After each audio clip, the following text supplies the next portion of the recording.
সিলেট বিভাগের অন্তর্গত হবিগঞ্জ জেলার মাধবপুর উপজেলায় অবস্থিত বহরা ইউনিয়ন। ইউনিয়ন পরিষদের পাশেই অবস্থিত বাংলাদেশের প্রখ্যাত রেল স্টেশন মনতলা। রেল স্টেশনটির কারণে সারা দেশের সাথে বহরা ইউনিয়নের যোগাযোগ থাকলেও ইউনিয়নের গ্রামগুলো প্রায় যোগাযোগ বিচ্ছিন্ন।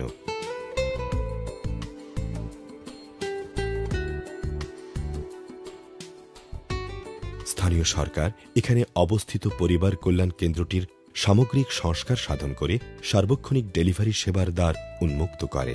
আমার ইউনিয়নের পার্শ্বস্থ একটি স্বাস্থ্য মাতৃকল্যাণ কেন্দ্র আছে। আমরা ইউনিয়ন পরিষদ দ্রুত সেই বিল্ডিংটি সংস্কার করে যার ফলশ্রুতিতে এখানে 24 ঘন্টার ডেলিভারি কার্যক্রম শুরু করা সম্ভব হচ্ছে। ইউনিয়ন পরিষদ এবং স্বাস্থ্যসেবা কার্যক্রমে নিয়োজিত সকলকে আমরা সমন্বয়ের মাধ্যমে প্রত্যেকটি গর্ভবতী মহিলাকে আমরা নজরে নিয়ে আসার ব্যবস্থা করি এবং তাদের প্রয়োজনীয় চেকআপের যে ব্যবস্থা এটা এখানে আছে। কতজন গর্ভবতী আছে সেই তালিকাটা প্রত্যেকটি মেম্বারের হাতেই আছে। ওনারা ওটা ধরে ধরে চেক করে যে কোন মাটার এখন চেকআপের সময় হচ্ছে, কোন মাটার এখন ডেলিভারির সময় হচ্ছে।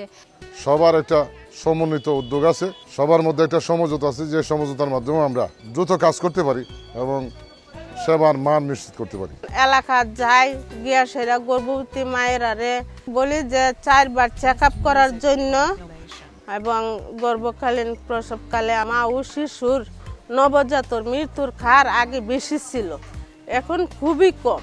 ইউনিয়ন পরিষদের উদ্যোগে স্বাস্থ্যকেন্দ্রের আবাসিক ভবন সংস্কার করা হয় ও অ্যাপ্রোচ রোড তৈরি করে দেয়া হয়। এছাড়া প্লেসেন্টা ডাম্পিং পিট ও নলকূপ স্থাপন করা হয়। ইউনিয়ন পরিষদের চেয়ারম্যানের নেতৃত্বে পরিষদের সদস্যগণ ইউনিয়নের অন্তর্ভুক্ত সকল গর্ভবতী নারীকে গর্ভকালীন সেবা গ্রহণ, স্বাস্থ্যকেন্দ্রে প্রসব করানো ও প্রসবোত্তর সেবা গ্রহণে সব রকম সহযোগিতা প্রদান করে এখানে নবজাতক ও মাতৃমৃত্যু উল্লেখযোগ্য হারে কমিয়ে এনেছেন। আমরা এখানে প্রয়োজনীয় আসবাবপত্র, সেই আসবাবপত্র আমরা দিচ্ছি এবং আরো কিছু আসবাবপত্র আছে যেগুলা আমরা অচিরেই সরবরাহ করব। কিছু কিছু ওষুধপত্র আছে যেগুলা অতীব প্রয়োজন, সেগুলো সরবরাহ করা হয়। প্রথম সন্তানের সময় হাসপাতালে এরকম সুযোগ সুবিধা ছিল না, তো দ্বিতীয় সন্তানের সময় এরকম সুযোগ সুবিধা হওয়াতে আমি হাসপাতালে ডেলিভারি করেছি। আমাদের বহরা ইউনিয়নে আগে মা ও নবজাতকের মৃত্যু হতো উল্লেখযোগ্য হারে।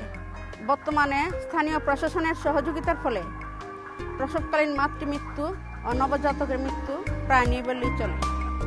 স্থানীয় সরকার বহরা ইউনিয়নে নবজাতক ও মাতৃমৃত্যু রোধে যে দৃষ্টান্ত স্থাপন করেছে তা বাংলাদেশের সকল স্থানীয় সরকার প্রতিনিধিগণ অনুসরণ করলে অচিরেই এদেশে নবজাতক ও মাতৃমৃত্যু একটি বিরল ঘটনায় পরিণত হবে এবং আমরা পাব মা ও শিশুর হাসিমুখরিত সুন্দর বাংলাদেশ।